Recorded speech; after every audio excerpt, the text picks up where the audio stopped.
Mga kaigsunan, salamat nga kanunay kamo nagauban. Human na natog tanaw ang mga rason nga ano nagkinahanglan og reformation. Aron nga maangkon nato ang transformation into the likeness of Jesus. O karong gabi mga kaigsuunan, ato ning tanawon ang part 1 sa End Time Diet for God's Family. Katapusan nga mga klase sa pagkaon, nining katapusang panahon, or pagkaon sa mga katawhan sa Dios sa katapusang panahon, ug atong itandi ang mga prinsipyo nga gisulti ni Ellen White ngadto sa nakaplagan sa siyensya niining panahon na. Atong balikan nga samtang kita nagapadulong sa katapusang mga panahon, nagkinahanglan ta of revival of true godliness. Because this is the greatest and the most urgent of all our needs. Sa tanan natong pagkinahanglan mga kaigsunan, busa, ingon pa ni Ellen White, mauning unang buluhaton unta nga atong pagabuhaton sa atong iglesia, aron nga kita matransformed into the likeness of Christ. Tungod kaniining mga panahona, daghan mga Kristohanon, nagaangkon nga Kristohanon, apantaman lang sila sa pangalan, wala sila makonvertir, wala mausab ang ilang kinabuhi, ang ilahang mga gituuhan, wapod nila giimplementar sa ilang mga kaugalingon, tungod kay naglabaw ang ilahang kaugalingon, ang gana mooy gakontrolar sa ilaha mga kaigsuunan nga dili nila masunod ang mga prinsipyo nga gihatag sa Dios. Busa alang sa atong pagsugod, karong gabi una, tanawon nato ang orihinal nga mga pagkaon nga gihatag sa Dios. Hinumduman nato, ang keyword is, ang Dios may naghatag niini nga mga pagkaon. Genesis Kapitulo 1, versikulo 29. And God said, ang Dios mo'y nagingon, I give you every seed-bearing plants on the face of the whole earth, and every tree that has fruits with seed in it. They will be yours for food. Kung atong tanawon mga kaigsunan, dunay duha ka kategorya niini nga pagkaon sa Genesis Kapitulo 1, versikulo 9. Ang una nga category mao ang seed-bearing plants. O ang ikaduha nga kategorya mga kaigsunan, mga kapaglaom, mao ang fruit-bearing trees. Nga kung atong tanawon, sa diha nga ang tao nakasala, bantayan ninyo mga kaigsuunan, sa diha nga si Adan ug si Eva nakasala, gikinahanglan sila mubiya anang inang puluyanan nga gihatag sa Dios nga mao ang Eden.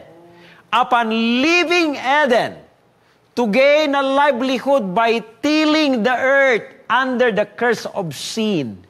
Numduman nato nga sa diha nga nakasala ang tao, dili na lang siya mukuha og bunga sa kahoy aron kaunon. Gikinahanglan na siya magtrabaho, gikinahanglan na siya magtanom because of the curse of sin. Man received permission to eat also plants of the field. So makita nato mga kaigsunan nga ang orihinal nga pagkaon sa tao mao ang liso. Apan tungod sa sala, in Genesis chapter 3 verse 18, gitugutan na sila sa Dios, gimodify sa Dios ang orihinal nga pagkaon o giapil na ang mga tanom o mga plants diha sa atong mga field. Dahon-dahon giapil na mga kaigsunan. It's because mo na hinungdan karon nga na-discover niining mga herbal nga mga butang, mga dahon nga dunay mga medicinal properties nga makahatag og kaayuhan. Apan dili in a form of a tablet, kundi in a form of food, mga kaigsuonan. Ug atong tanawon nga human nga nakasala ang tao, gipalaya sa tanaman sa Eden, here comes another problem. There is a flood, mga kaigsuonan. Ug tungod niini nga lunok, makita nato nga dunay duha ka klase sa mananap nga nisulod sa arka. Dili si Noah ang nagpasulod, ang Dios mo'y nagpasulod. Ug makita nato nga dunay duha ka klase ang hinlo ug mahugaw. Therefore, ingon pa niya dinhi, the Lord in their necessity gave Noah permission to eat the clean animals which he had taken with him into the ark. Tanawan ninyo, ang kamaayos sa Dios. Una sa tanan sa diha nga nakasala ang tao, gihatag ang mga plants.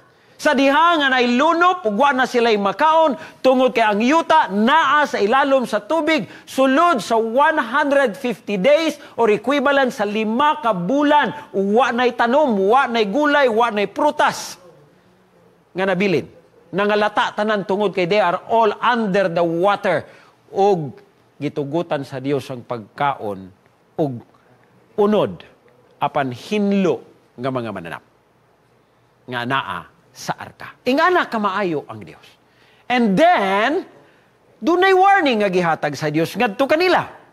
Warning number 1. You must not eat meat that has its life blood in it.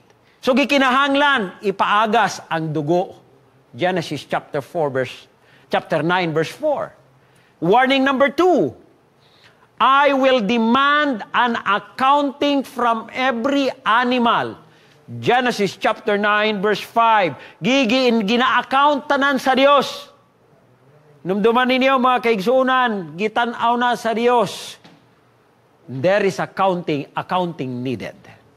And warning number 3. Only animals classified as clean should be eaten. So gihatag sa ilaha, kaniragyod ang pwede ninyo kaunon. Malapas sa Leviticus Kapitulo 11 ug Deuteronomio 14, versikulo 3, ngadto sa 12. And katapusan nga warning number 4. You must not eat any fat or any blood. Mga kaigsunan, mauning mga pahimangno sa Dios, ngadto kang Noah, ngadto sa mga katawhan sa diha ngayang gitugutan pagkaon ug unod. And I would like to tell you, this is only for emergency.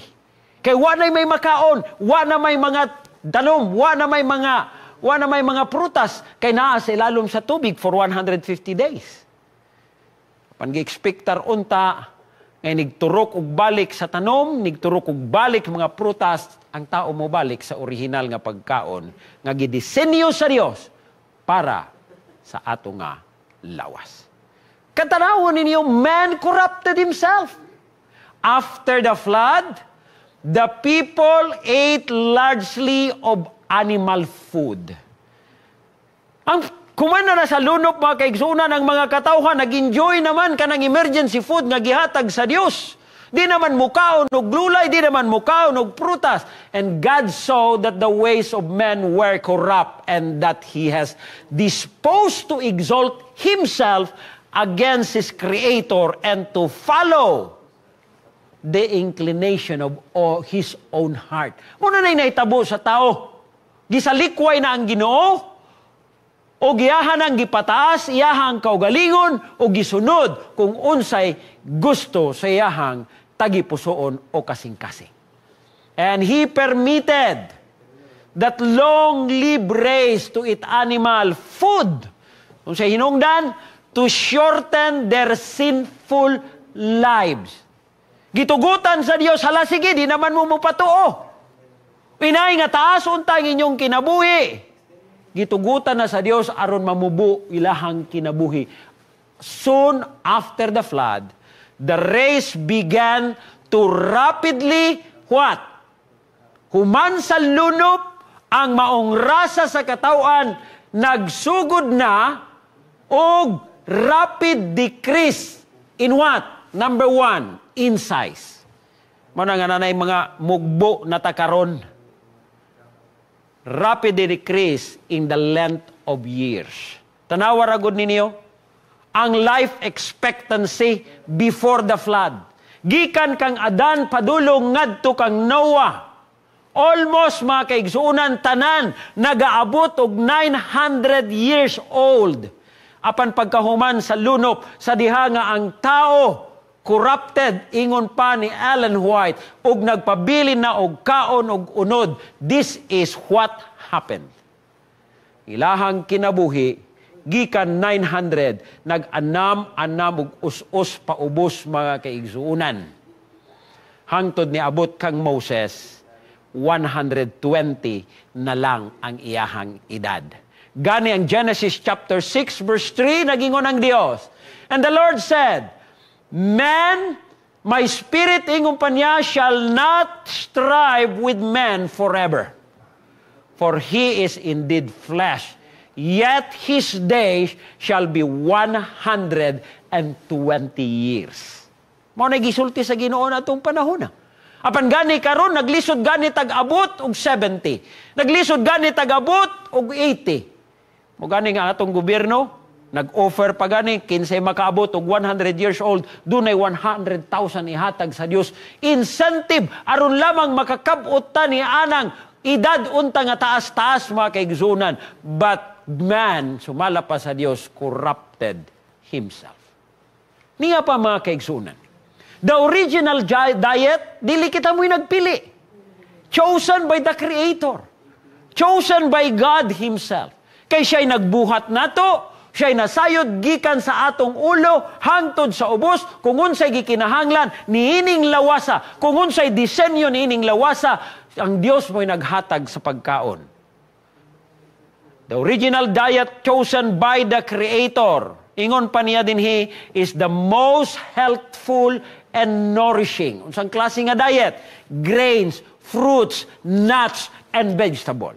Unsa ni sila? They impart a strength, a power of endurance. Gahatag nig kusog and a vigor of intellect that are not afforded by a more complex and stimulating diet. Unsa man ning complex ug stimulating diet? Mao ni karon mga pagkaon nga makit-an nato sa mga fast food nining panahon na. Mga kaigsunan, God has chosen a food for you and me. Kaya ang Dios nasayod unsay gikinahanglan ining lawasa. For in the first place, siya ang nagbuhat niini. And the second place, siya mao ang tag-iya niini mga kaigsuunan. So kung atong tanawon, unsa may nakaplagan sa siyensya, may tungod sa Genesis chapter 1 verse 29 nga pagkaon. Sa original nga pagkaon sa Dios nga gihatag, original nga pagkaon nga gihatag sa Dios para nato.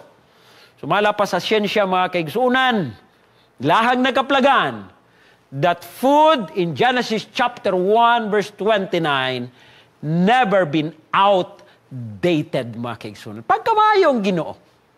Nga bisan pa ang science karon nakaplagan nila nga ang giandam sa Dios nga pagkaon para nimo para nako wa gyud in tawon ni na outdated mga kaigsunan. Perfect kini para sa imong lawas ug para sa ako ang lawas. Why? Tungod kay ang whole plant food are less in what? Less in calories, less in fat, less in saturated fat, less in cholesterol, and less in sodium. Nga kung atong tanawon, nga dili ni siya makita sa animal foods. Muna hindungdan nga ang atong lawas nagproblema. Kay ato mang giusab ang maong nga pagkaon nga gipili sa nagbuhat kanato. Unya kita na may nagbuot-buot, ningon naman ta sa ato ang kaugalingon, Ginoo, mas lami man eh. O na hinungdan mga kaigsuunan na angkon ta og problema. Kung atong tanawon og ipadayon, gawas sa mao nga mga component nga makahatag og kaayuhan sa tuang lawas nga atong nakita napay dugang. Sa mga whole plant foods nga gihatag sa Dios, gituyo sa Dios kay dunay mga phytochemicals. Sama sa lignans, phytosterol, phenols, carotenoids, flavonoids, sulfur compound, isoflavonoids, and saponins mga kaigsunan. Nini mga pipila lang, daghan paniglistahan mga kaigsunan. Nga naa din ha, nga benepisyo nga makuha sa tanom nga gihatag sa Dios. Nga dili makaplagan diha sa mga pagkaon nga gikan sa mananap. According to the Academy of Nutrition and Dietetics, mo ning ilahang nakita. Well-planned. Bantayan ninyo ha? Well-planned vegetarian diet are completely healthful and nutritionally adequate for people throughout all stages. So nakaplagan sa siyensya, mga kaigsuunan, nga ang pagkaon nga gikan sa tanom, nga gihatag sa Dios, healthful ni, nutritionally adequate, wag ni kulang, sa bisan pag-unsang idara sa tao, mga kaigsuunan. And the health advantages ni nga pagkaon, sumala sa siyensya, including low blood cholesterol level.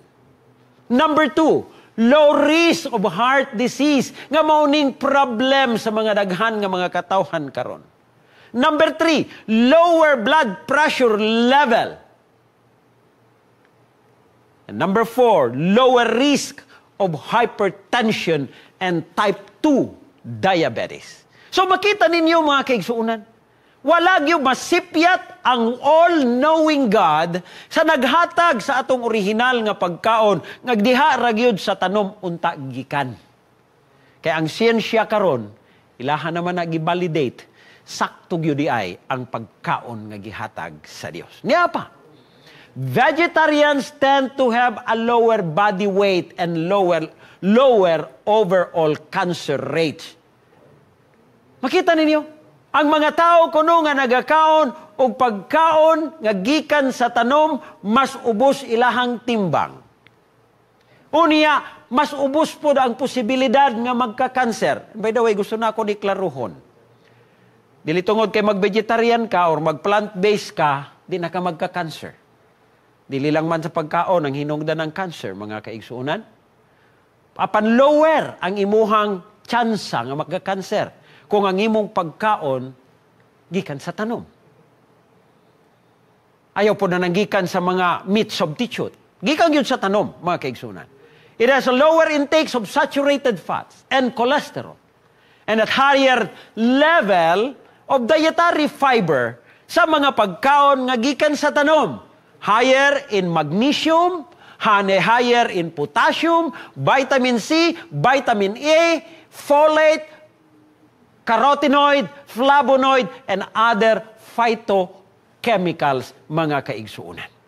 Now, doon ay gihimo nila nga research, ang mga science. O gilahang nakaplagan, nga doon ay napulo ka mga reward, ganti, sa mga tao nga gakaon og plant-powered diet. Grabe ni nga term, plant-powered diet. Sa maning napulo ka mga ganti o reward, mga kaigsunan. Number 1, longer lives. You live longer. Research have found that diet that include more whole plant foods are linked with a longer lifespan. Mas taas ang kinabuhi sa mga tao nagakaon og plant-powered diet. Gani kung dunay mga tao karon. Ako'y nakita kagahapon nga post sa Facebook sa isa ka doktora nga taga Davao na siya gi-interview nga usa ka elderly sa Cotabato City nga nag-edad na og sobra 104 I think ang iyahang edad ug gipangutana ang maong tigulang ug ang tubag sa tigulang, I eat simple food and I don't hate anyone. Grabe no? Simple lang nga pagkaon, ang iyahang pagkaon, mga kaigsunan. And simple food are food that comes from plant. Ug wag yun siya gadumot. Bininyo, mga kaigsunan, mo na'y sikreto sa taas nga kinabuhi. Eat plant-powered diet. Number 2, mga kaigsunan, weigh less. Ang problema sa ato nga sosyudad karon, we are now a growing people. Growing in the sense, ang atong mga timbang pertinagyog tag-asa.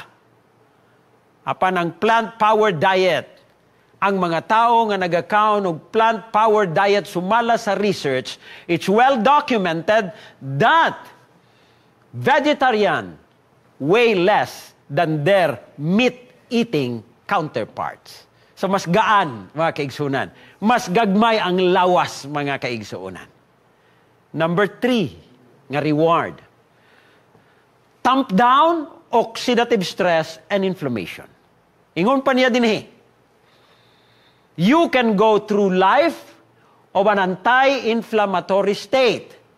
This sets the stage for long-term disease protection against disabling condition like rheumatoid arthritis, Alzheimer's disease, and heart disease. Mga kaigsuunan, isa ni ka-reward.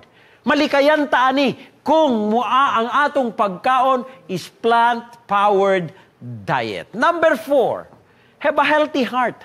Mas himsog ang atong kasing-kasing. Mao gani nga moingon sila nga, please take good care of your heart. Naibalo ba mo mga kaigsuunan? Nga ang satanan nga bahin sa ato ang lawas ang gipangayo sa Dios, mao nga atong heart. Ingon pa niya, my son, my daughter, give me your heart. Ato bang ihatag ang kasing-kasing nga masakiton? Ato ning ampingan, aron maangkon nato ang healthy heart. Ang atong kaonon, plant-powered diet, kay sumala sa research, if you eat a plant-based diet, you'll reduce your risk of heart disease. Amen, igsoon. Mao na ang kaayuhan. Mao na'y reward. And number 5, reward. Stave off diabetes. Mawala ang problema sa diabetes. Research found that when red meat was replaced with healthier protein nga gikan labi na sa mga tanom, such as low-fat dairy, nuts, whole grains, the risk of developing diabetes lowered significantly, mga kaigsuunan. Wow!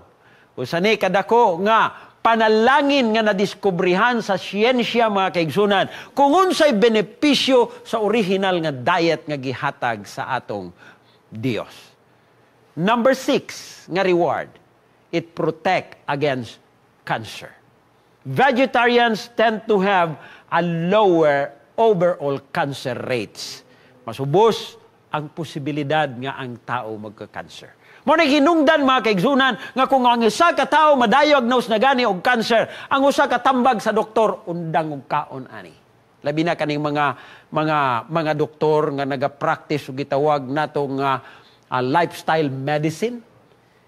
Dunay usa ka tao nga akong na-interview nga taga Bukidnon, mga kaigsuunan. Kaya kining tawhana na diagnose din sa Cagayan de Oro City og ovarian cancer o gitagaan lang siyang 3 ka bulan. Apan nakasugata siya o nakakita siya og doktor nga naga-advocate og healthy lifestyle, dako nang iyahang tiyan na ng panahon nga nakita niya ang mao nga doktor. Dili siya pwede maoperahan kay luya yang lawas. Dili siya pwede makimo kay di po siya pwede maoperahan. So ang gihimo sa maong doktor, gikuhaan siya og tubig sa iyahang tiyan kay dako naman. Nagmetastatize naman ang iyahang cancer. Samtang siya ginakuhaan og tubig, gi-advisean sa maong doktor nga nag-advocate of healthy lifestyle, gi-lecturean siya sulod sa ka oras, glaminaw ang maong pasyente, pag uli sa ilahang balay, gisunod tanan. Pininyo ang una niyang gihimo, giundangan niya kaon og karne ug ang iyang pagkaon is plant-based. 3 ka bulan, wag nagpakita in taon ang maong pasyente sa maong doktor. Una-una sa doktor, namatay na tingali to, kay 3 ra ba 2 ka bulan ang giatag. Pagbalik niya, mga kaigsunan, after 3 months, nibalik siya dito sa doktor kay magpa-check up. Abi ninyo, mga kaigsunan, ang nakita sa mao nga doktor. Pagbalik niya, mga kaigsunan, is ang iyahang nawong muraog ni sanag na, mga kaigsunan, ni hayag-hayag ang iyahang nga nawong, mga kaigsunan. Apan dako ra gihapon ang iyahang tiyan. But nag-improve ang iyahang itsura. And I would like to tell you, that was 2018. Ug niadtong miaging April, akong na-interview ang maong pasyente. Sa diha nga akong na-interview, mga kaigsunan, ang maong nga pasyente. Ingon pa niya, Pastor, bahala pag ilakong tagaan og pila ka milyon. Di nagyog ko mobalik sa maong pagkaon nga akong gikaon. Kaniadto. Naibalo na kog unsay kalisod sa akong kahintang. Busa, mga kaigsuunan, sa diha nga nag-usab siya sa iyahang lifestyle, nagkaon siya og plant-based diet, abi ninyo ang naitabo, gioperahan, tinuod siya. ug sa diha nga gioperahan ang tanan nga mga cancer cells sa iyahang lawas mga kaigsunan naitabo. Nasulod sa katong dako pa sa bula sa basketball nga nakuha. Gisulod tanan didto mga kaigsunan ang hugaw sa iyahang lawas ug sa diha nga nakuha sumala pa sa doktor nga nagopera mga kaigsunan. Abi nimo pastor ingon sa doktor kay ako pud gi-interview ang doktor. Ingon niya abi nimo pastor, hastag yung hinlua ang sulod sa iyahang tiyan. Katong mga bukol-bukol nga among nakita kaniadto sa iyahang nga ultrasound. Wa na gyud makit-an. Murag yung tanan nga hugaw gisulod didto sa putos nga among nakuha. Ingon pa niya, it's God's powerful way nga siya nakaangkon og plant-based diet. Nga hangtod karon, that was 2018, gitagaan lang siya 3 ka bulan nga mabuhi, apan karon 2023 na mga kaigsunan, he's still very alive and kicking mga kaigsunan ni ining atong higala nga naa sa bukid nun. Praise the Lord! Ingana ang power sa gitawag nga plant-powered diet mga kaigsuunan. And that is one reward. Number 7, nga protection or reward mga kaigsuunan. It protects our brain. Growing evidence nga nakita sa science ug researchers suggest that chronic inflammation and oxidative stress lead to the decline of brain resulting to a telltale signs of Alzheimer's disease. Mo na nga tanawon nato karon. Nakitaan na karon nga grabe na gaanam-anam og kadaghan ang nagsuffer dili lamang sa dementia apan bisan pa sa Alzheimer's disease mga kaigsunan nga mao'y naghatag og dakong problema sa mga katawhan karon. Apan kung ato ning sundon ang pagkaon sa gitawag nato nga plant-powered diet, mga kaigsunan. Isa kini nga makatabang sa pag-ubos ni ining chronic inflammation and oxidative stress nga magadala ni ini nga mga balatian sama sa Alzheimer's disease. Number 8, it support a healthy gut and an immune system. Magasuportar kini kumukaon ta og plant-powered diet, masuportahan, mamalig-on ang atong tinai mga kaigsunan, and in return, maangkon nato ang himsog nga immune system. In the largest immune organ sa tuang lawas, produces 25% of your immune cell. Mauning ato ang gut mga kaigsunan. Vital of a healthy gut is a high fiber diet. Nga numaangko na nga to ang tinai og himsog nga atong tinai. It is because of the high fiber. Taas nga fiber sa atong pagkaon nga dili nato na makaplagan sa mga pagkaon nga gikan sa mananap. Healthy fiber diet which feeds friendly bacteria and keep your digestive system running smoothly. So mga kaigsunan, makit-an nato ni nga ang hinungdan nga maangkon nato ang lig-on nga atong immune system is malig-on usab ang atong gut or ang atong digestive system. Tungod sa power plant diet. And number 9, mga kaigsunan, sa 10 rewards, it cut your risk of metabolic syndrome. Sa maning metabolic syndrome? Kung atong tanawon mga kaigsunan, the risk of heart disease, diabetes, stroke, vegetarian have a 36% lower chance of developing metabolic syndrome than do non-vegetarian. Nabalikan nato ang pangutana, what is metabolic syndrome? Ang metabolic syndrome, mga kaigsunan, mao ni. Tanawan ninyo, mao ni ang mga metabolic syndrome. Heart disease, lipid problems. Ano nga lipid problem? Kanang gitawag nato nga abdominal obesity, overweight, mga kaigsunan. Sobra ang ato ang timbang. Hypertension, those are metabolic syndrome. Type 2 diabetes, dementia, cancer, polycystic ovarian syndrome, and kaning problema bitaw nato nga fatty liver, apan ang hinungdan is non-alcoholic fatty liver disease. These are all metabolic syndrome, mga kaigsuunan. Nga kung ang atong pagkaon is plant-powered diet, malikayan nato nini nga balatian. And the last, mga kaigsuunan, makatabang ta sa pagluwas nining atong planet Earth. Sabi ninyo kaning problema karon nga global warming tungod sa ato ang pagpanamastama sa ato ang environment. Researchers found that organic vegan diet had the smallest environmental impact. According kining napulo ka mga rewards, mga kaigsunan, is found and suggested by Sharon Palmer, a registered dietitian sa iyahang libro, Plant-Powered Diet, pages 21 to 23. Mga kaigsunan, it saved the planet Earth. Naibalo ba mo? Ako lang gitanaw kaganiha ang internet. To produce, isa lamang ka burger, mga kaigsunan. To produce one burger, abi ninyo sa kadaghan nga tubig atong gikinahanglan, nagkinahanglan ta og 4,000 to 18,000 gallons of water just to produce a juicy burger. Hamak mo na nga impact sa ato ang environment.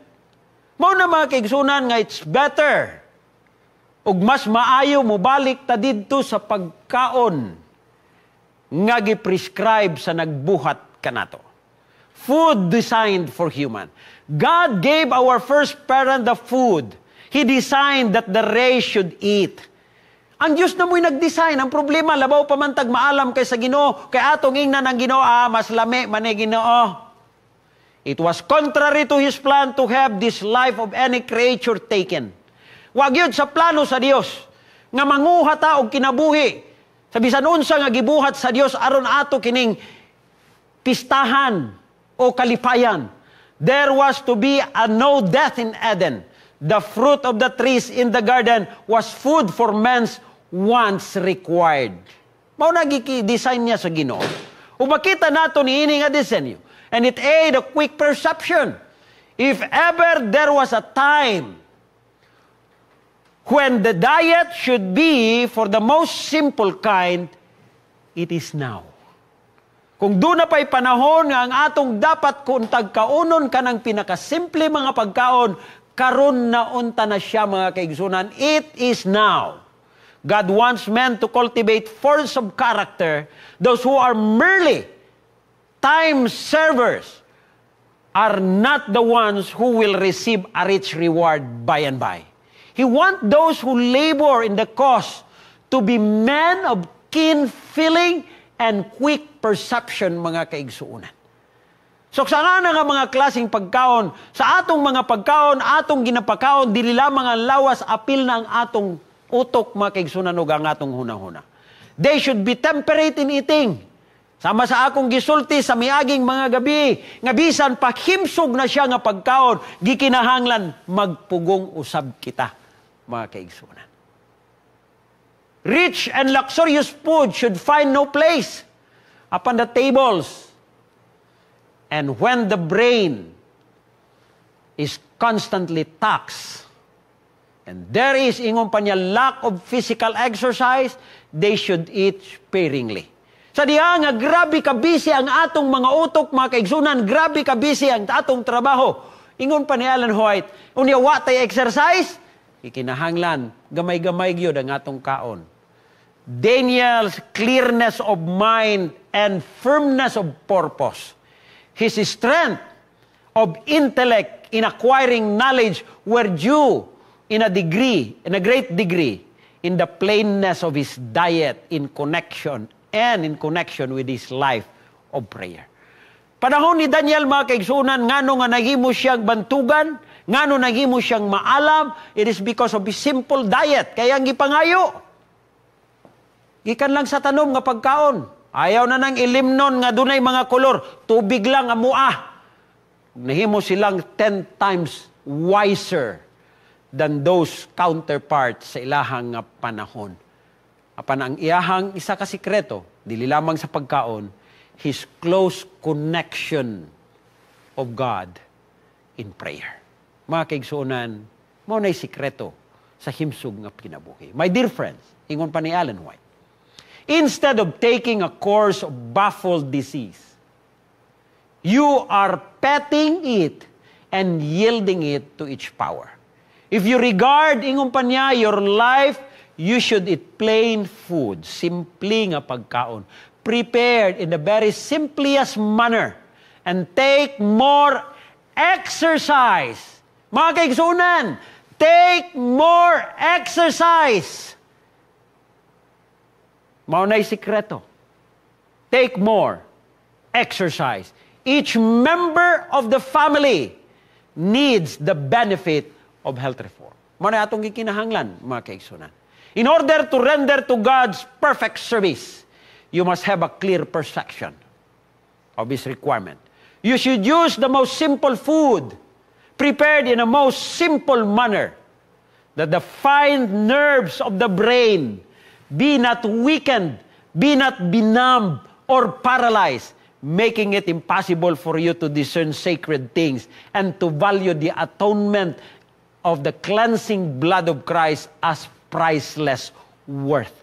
Sa diha nga maablihan ang atong unahuna, sa diha nga maangkon nato ang clear perception tungod kay hiyano lang atong mga pagkaon nga ginakaon mga kaigsunan, buti pasabot, then we will be able to appreciate kung unsa ang sakripisyo nga gihimo sa Dios sa krus sa Kalbaryo. It is a worth nga dili mabayran og salapi mga kaigsuunan. If man for no higher object than a wreath of perishable crown as a reward in their ambition. Makita ninyo, ang mga athletes, mga kaigsunan, grabe ilahang pag-subject silang mga kaugalingon in temperance in all things. Nga ang ilahang maangkon nga reward, ang ilahang korona nga maangkon, korona nga madunot ra. How much more, mga kaigsunan, ingon pa ni Ellen White, how much more kanato nga naghandom anang korona, mga kaigsunan, korona nga giandam sa Dios, and that riches that are eternal honor, which are imperishable, and eternal weight of glory, dili pagkahata magpugong sa atong kaugalingon, mga kaigsunan. Dili baya ordinaryo nga korona ning atong gihandom? Maong korona sa kinabuhi nga walay katapusan.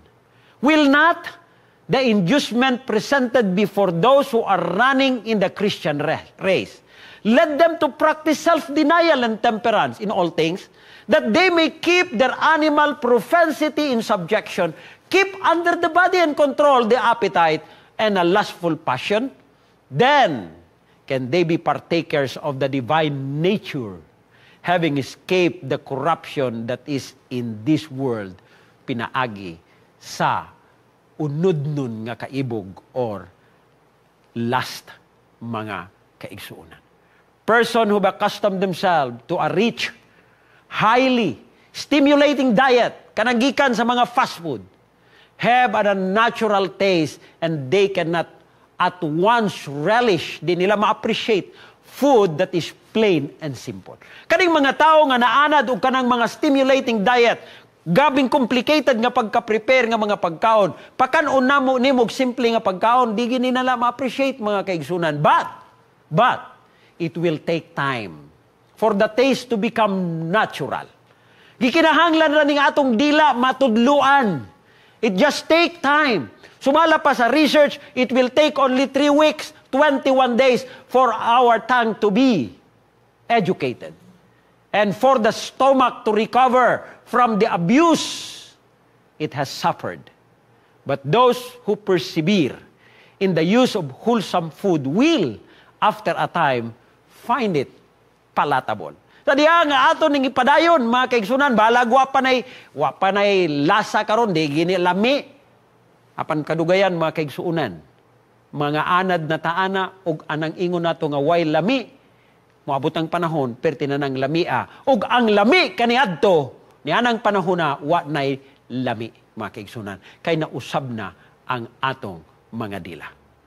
Each delicate and delicious flavor will be appreciated, and it will be eaten with greater enjoyment, and can be derived from unwholesome dainties And the stomach in an healthy condition, neither fevered nor overtaxed, can readily perform its task.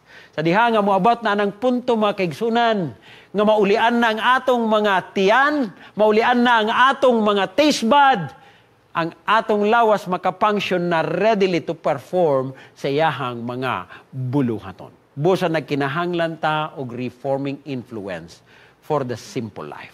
Should we dress in plain, modest apparel? Dili lamang sa pagkaon. Apel na ang atong mga sanina, mga kaigsunan. Without reference to the fashion, should our table at all times be set with simple, healthy foods, avoiding all luxuries, all extravagances? Should not our house be built with becoming plainness and furnished with same manner? It would show the sanctifying power of the truth and would have a telling influence upon unbelievers. Makaingon ang mga dili tumulo o nga, grabe gyud aning mga tawhana, gipalangga sila sa Dios. Nga sa ilahang kasimple silang pagkinabuhi, himsog. Hinumduman ninyo mga kaigsunan panahon sa atong mga lulog, mga lulang, kariadtong mga unang mga panahon.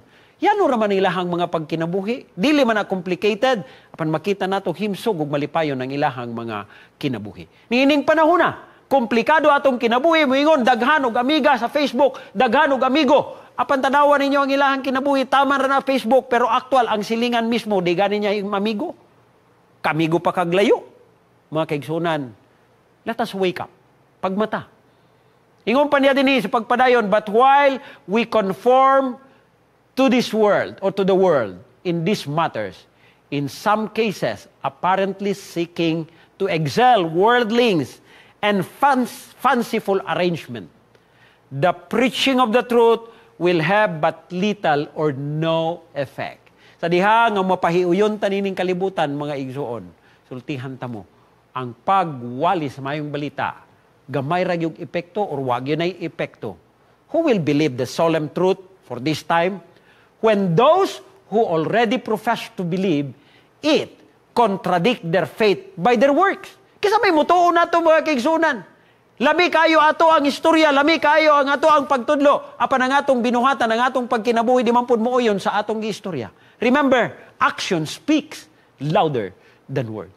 It is not God who has closed the windows of heaven to us, but it is our own conformity to the customs and practices of this world. Dili ang Dios ang musarado sa gangaan sa langit, mga kaigsunan. Apan kita mismo pinaagi sa atong pagpaiuyon sa mga kustumbre o mga pagkinabuhi niini nga kalibutan. Gani ang Roma Kapitulo 12, versikulo 1 og 2 nagingon, be not conformed to this world. Ayaw nagpagpaiuyon niini nga kalibutan, but be transformed. Transformed into the likeness of Christ, mga kaigsunan. It was by a miracle of divine power that Christ fed the multitude. Gipakaon gani ni Kristo ang mga pila ka libo ka mga tao. How much more kita karon iyahan nagpakaunon, mga kaigsunan.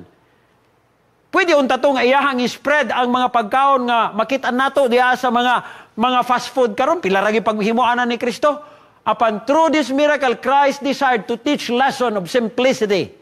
If men today were simple in their habits, ingon pa niya, living in harmony with nature's law, as did Adam and Eve in the beginning, there would be abundant supply for the needs of the human family. Nahimula nga kulang na, nagkapobre ang mga tao tungod kay nagkagrabe man po ang pagkaon nga gi-prepare, nagkilang pagkinabuhi, komplikado naman, di naman simple, mga kaigsunan. But selfishness and the indulgence of appetite had brought sin and mercy from excess on the hand and from want of the other. So ang tawag karon, mga kaigsunan, sa Ginoo, the call, the Lord intend to bring His people back. Gusto sa Dios dadun tagbalik ngadto sa sinugdan. The Lord's intent to bring His people back to live upon simple fruits, vegetables, and grain. God provided fruits in its natural state for our first parents, extract from the testimonies of the church, mga kaigsunan. Gikan kini sa Councils on Diet and Food. Tanawan ninyo. We must constantly meditating upon the Word, eating it, digesting it, mga kaigsuunan. And by practice, assimilating it so that it is taken into the life current. He who feeds on Christ daily, siya nga nagakao diha kang Kristo matagadlaw, will by his example teach other to think less of that which they eat and to feel much greater anxiety for the food they give to the soul. Mga kaigsuunan, nagkinahanglan ta nga matransform into the likeness of Christ. True fasting, which should be recommended to all, is, maning true fasting, mga kaigsunan, abstinence from every stimulating kind of food and the use of proper, wholesome, simple food, which God has provided in abundance. Muna yung true fasting. Muna yung tinuod nga puwasa, mga kaigsunan. Paglikay ka ng mga pagkaon nga stimulating. Fast foods, processed foods, junk foods, ug moadto tagkaon, the proper use of wholesome, simple food nga gihatag sa Ginoo. Men need to think less about what they shall eat or drink of temporal food, and much more in regard to the food from heaven that will give tone and vitality to the whole religious experience. Mga kaigsunan ng imbitasyon karon, dili lamang unta ka ng natural, physical nga pagkaon. Apan ato pong tagaan og pagtagad, ang pagkaon natong espirituhanon mao ang pulong sa Ginoo. Busa kung ako inyong pangutan-on, mga kaigsunan, ni ining takna. Sama ni Apostol Pablo, ang akong response nini nga panawagan sa Ginoo, Galatia Kapitulo 2, versikulo 20, I have been crucified with Christ. Gilansang nako uban ni Kristo. And I no longer live, dili na ako magkinabuhi, but Christ lives in me. Si Kristo na nagkinabuhi kanako. And the life I live in the body, ang kinabuhi nga akong gikinabuhi karon, akong gikinabuhi pinaagi sa pagtuo sa anak sa Dios nga nahigugma kanako o naghatag kanako sa iyahang kinabuhi. I live in the body and I live in faith in the Son of God who loved me and gave Himself for me. Mga kaigsuunan, mao ni ang akong commitment. Alang sa ako ang relasyon sa Ginoo. Commitment to the health message. Let those, ingon pa niya, let those who advocate health reform strive earnestly to make it all that they claim it is. Let them discard everything detrimental to health. Anything nga makadaot sa ato ang panlawas. Use simple, wholesome food, fruits in excellent, and save much more or much cooking. Bitaw no? Gitagaan tag hinog saging, ato pagyuglong agon, nga nagdugang pataog ato ang gasto, mga kaigsuunan. Mao na nga ato ang commitment to discard rich pastries, cakes, desserts, and other dishes prepared to tempt the appetite. Eat fewer kinds of food at one meal. Di lang kadaghan kaayong klaseng pagkaon. 1, 2, okay na siya. And eat with thanksgiving. Mukaon ta, mga kaigsunan, inubanan sa pagdayeg ug pagpasalamat sa Dios nga atong gihigugma. Ug ang akong pag-ampo sama ni Apostol Pablo, Filipos Kapitulo 3, versikulo 7 ug 8. But whatever was to be my profit, I now consider loss for the sake of Christ. Sa diha nga matransform ta into the likeness of Christ, katong atong mga ganahan ni consider na natong loss for the sake of Christ. What is more, I consider everything lost compared to the surpassing greatness and knowing Christ Jesus, my Lord, for whose sake I have lost all things and I have considered them rubbish, that I may gain Christ. Hinaot, mga kaigsuunan, nga sama ni Apostol Pablo, ang kunon nato ang pagtanaw. Nga ang mga butang nga atong ganahan karon mahimo nang wa nay pulos sa diha nga atong gitanaw ang kinabuhi ni Kristo. Sa diha nga matransform ang atong kinabuhi. Ingon pa ni Apostol Pablo, let this mind be in you. Let us be transformed into the likeness of Christ ug ato nang makita ang value sa mga butang nga giandam sa Dios alang kanato. Ug ato nang i-consider ang mga butang nining kalibutan nga mga way pulos ug basura, mga kaigsunan. Hinaot nga Dios, magapanalangin ka nato. Ug alang sa atong pagtapos karong gabi una, atong iduko ang atong mga ulo, magaampo kita. Gamhanan namo nga Dios. Salamat Ginoo. Nga imong gipakita kanamo ang imong gugma. Gipakita nimo ang tinuod nga pagkaon nga imong gipreparar para sa imong mga katawhan. Pagkaon nga imong gidisenyo sumala sa lawas nga imong gibuhat. Tabangi kami Ginoo nga mobalik ni ana nga klase sa mga pagkaon. Simple nga mga pagkaon nga makahatag og kahimsog. Ug tabangi kami nga malikayan aning mga pagkaon nga makahatag og balatian. Salamat sa pagpanalangin sa tanan nga mga kaigsuonan, mga kapaglaom nga nagatan-aw karon ug nagapaminaw. Kay kini ang among handom, inigbalik nimo Ginoo, magpabilin himsog ang among lawas ug kami maandam sa pag-uban kanimo ni anang langit ng pulianan. Salamat sa pagtubag sa among pagampo, pagpanalangin kanamong tanan sa ngalan Ginoong Hesus. Amen.